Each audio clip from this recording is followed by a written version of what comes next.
I am the Tofu Golem. Please enjoy the video. You start by confirming the exact hardware, Starlink Gen 2 or Mini and the official Ethernet adapter. Once confirmed, power everything down to prevent PoE damage and collect a single Ethernet cable. Now plug that cable into the adapter's female PoE jack and align the connector until it clicks. This carries both power and data. Make sure the adapter is seated firmly. Loose connections cause intermittent drops. Once done, you'll be ready for the next stage, routing and device connections.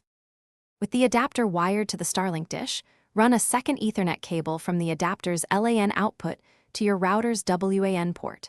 Power on Starlink first and wait for the dish to finish pointing and show online. This ensures the PoE negotiates correctly. Once Starlink is online, power your router.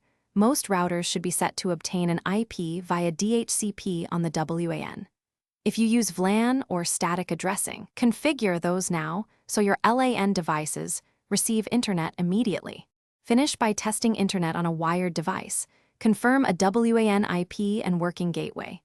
If you don't get a connection, first reseat both Ethernet cables and try a known good cable or alternate router port. Bad cables are common. If that fails, power cycle Starlink and then the router to force fresh DHCP leases. As a last check, ensure the adapter is the official unit. Third-party PoE injectors can break Starlink. If you still have trouble, note the LED statuses and retry the sequence. Thanks for watching. Consider subscribing if we helped you today.